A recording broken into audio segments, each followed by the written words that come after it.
Since time immemorial, winter nights have been associated with the Gothic. They are a time in which most of the world finds itself indoors, surrounded by the fire, looking out onto the snowy ground and hibernating natural world around them. The tradition of telling Gothic stories at Christmas is a long one. It particularly began to boom with the rise of periodical fiction in the 1800s, where particularly ghost stories became a key element of Christmas editions, but the tradition dates back much further to folk tales and oral storytelling. Winter nights, then, have a certain spookiness about them. They're a time in which people should be indoors with the family, celebrating the Christmas season. It leaves the world outside empty and cold. So what better time of year is there to set a story about a lonesome, Gothic creature of the night than this? That figure being, of course, Batman. There are a lot of elements I like about Batman Returns. I think Tim Burton's interpretation of the character was not only vital in the history of the character on screen, but also with Burton's quintessentially Gothic aesthetic across his filmography, he's able to craft a very unique atmosphere to his Batman films, one which more recent interpretations have distanced themselves from by taking a much more grounded and realistic approach to the character. Much like the ghosts found in the Christmas periodical fiction of the 1800s, Batman himself is very much a ghost. Forever haunted by the night his parents were murdered, he himself becomes a haunting to the criminals of Gotham. Michael Keaton's Batman, both through his performance and the costume design restricting his movements, feels like a very inhuman figure in the way he moves. He feels unnatural, he feels supernatural. It's what adds to his ability to frighten.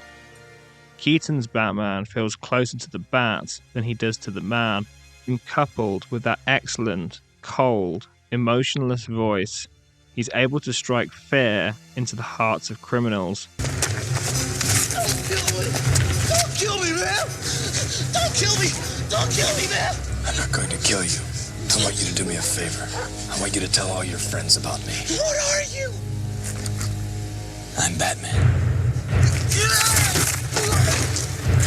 Batman is almost a supernatural force in these stories, not being perceived as a man by the criminals, but as something more.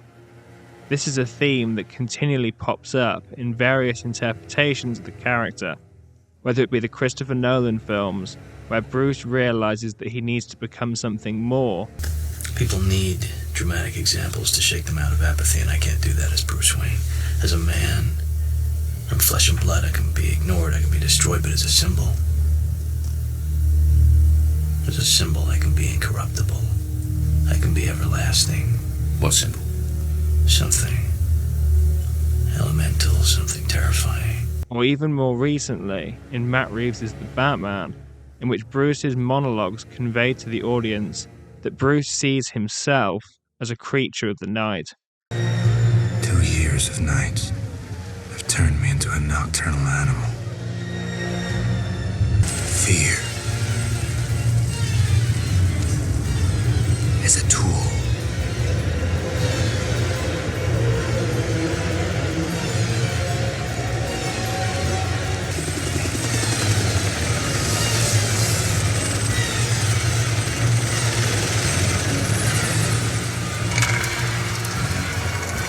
They think I'm hiding in the shadows.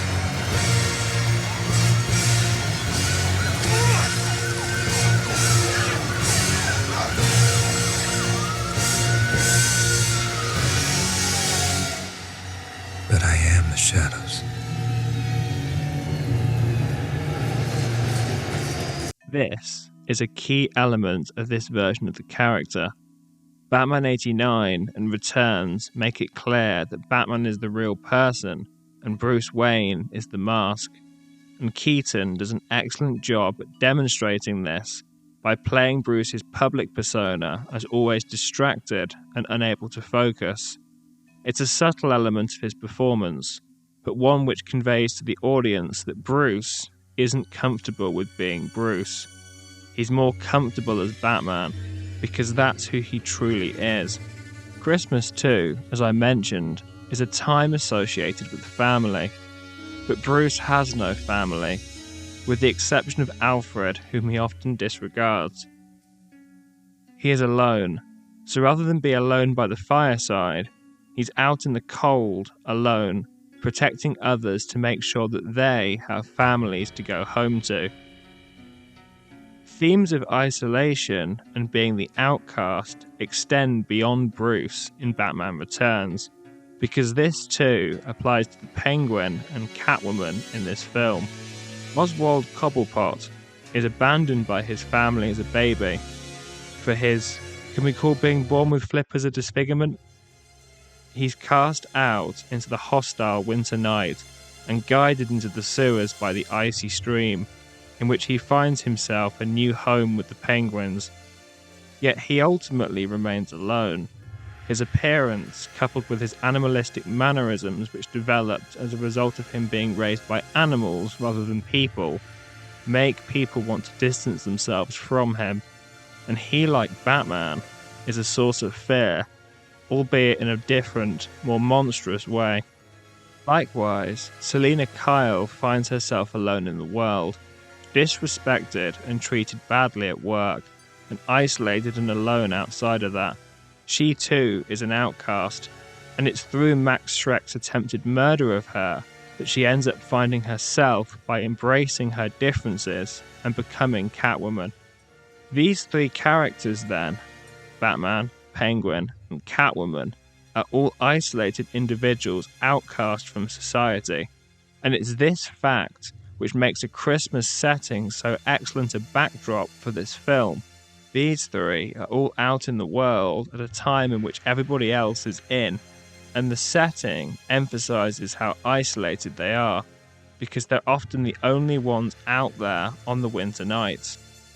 One of my favourite moments from the film is such a simple, short scene. It's when Batman spies on the Penguin to see what he's up to. It's only a brief moment, but it brilliantly showcases how quiet and empty Gotham is on a winter's night, and how Batman is the only one out there. To me as a Batman fan, moments like this feel very much in line with the character. Batman being out in the cold, isolated and alone, investigating criminals to protect his city so that its inhabitants are safe is exactly what I think the character is all about. For Bruce, being Batman is ultimately a sacrifice in many ways. It's physically and mentally demanding, it's isolating, and it means he can never live a normal life.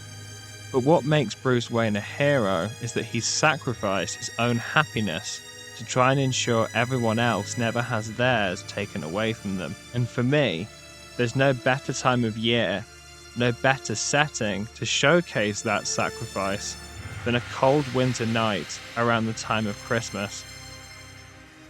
Intriguingly, this connection between winter, isolation, and Batman look to repeat themselves on screen again in the near future. As I discussed in my final video on the Penguin series, that show's setting shifts to winter in the latter episodes. And given that we know that the Batman Part 2 will take place pretty much immediately after the events of the Penguin, it seems that elements of Batman Returns will resurface in this next Batman film, both in setting and in the film's use of the villains Penguin and Catwoman, as set up in the Penguin series. So perhaps some of the themes explored in this video will also apply to that film too. Whilst the Pattinson Batman is definitely a different interpretation to the Michael Keaton iteration, with it being once again a more grounded take on the character, I definitely feel it leans further into Batman's more gothic elements than say the Nolan trilogy did. So I think playing on this winter atmosphere is a superb choice of setting for the Batman Part 2. And if you've made it this far, thank you very much for watching. And if you're looking for more video essays, reviews, and filmmaking analysis of movies and shows, please like and subscribe if you'd like to. Thank you.